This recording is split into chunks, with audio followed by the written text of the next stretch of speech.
CD was Smash by The Offspring. It was given to me as a birthday present, I think. It was awesome. Kind of changed my life. It was just raw and noisy and awesome. I think I had actually first tape. I remember getting it out of I was traveling with the parents through the territory, and there was a shelled out car, and I found a tape in there. It was like the Triple J's Hottest 100, but it was back for like Nick Cave and Foo Fighters days. And I also found a bit of weed in that car. It was all dried out. We smoked it and it coughed our lungs out.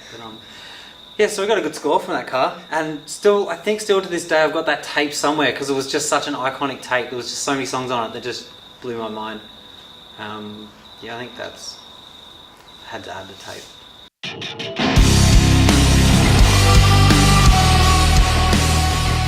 The first gig I ever went to was Super Heist, which was a lot of fun. My brother heard them a lot, like quite early on, and brought the CD home, and I heard it and thought it was pretty cool.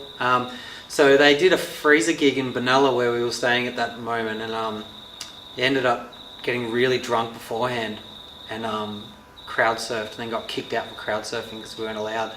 And had nothing to do, and then ended up hanging out with the supports, and went and had KFC with the support band, quite drunk. And then my ex at that stage actually was running the show with Freezer, and she walked all the way down there and dragged me all the way back and yelled at me the whole time. But I didn't care because I was drunk, so it was fun.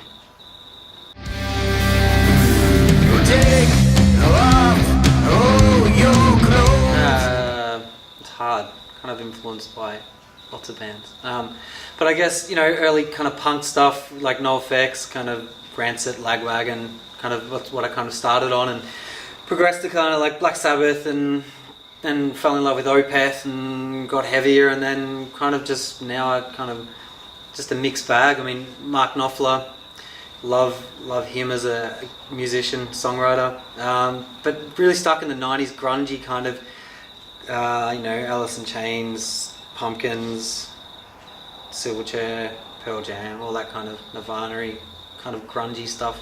So it's probably where my heart is.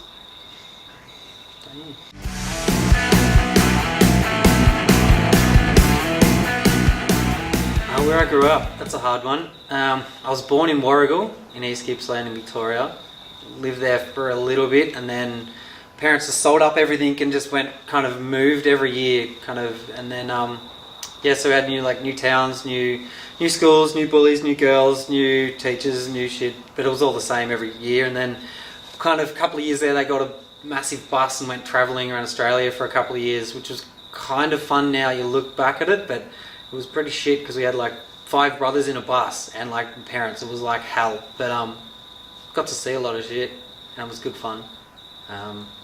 But I kind of just moved a lot, and now I'm still doing the same thing as a 33-year-old.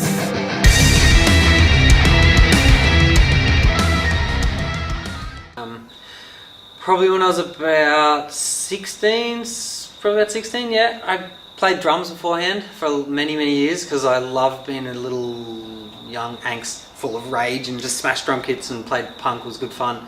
And then I just picked up, I hated guitar actually. I saw them as 6 strings and 24 frets. I was like, too much shit. Drum kit, just bang. And and then one day I kind of picked it up. Guitarist left the guitar there, and I went, oh cool, this is kind of fun. And then realised I could learn songs really easily, and people were jealous, and I realised maybe it's a bit of a natural thing, and kind of just took off from there.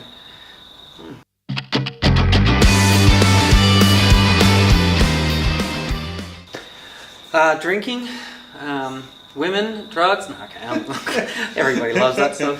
Sex, drugs. Yeah, sex, drugs, rock and roll. You gotta add those ones. Don't know.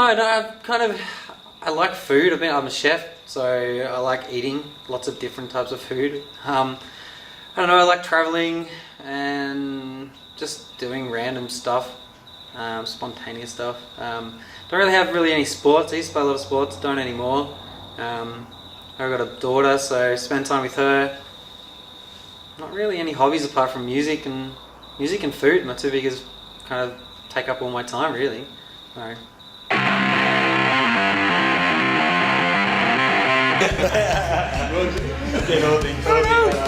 Camera.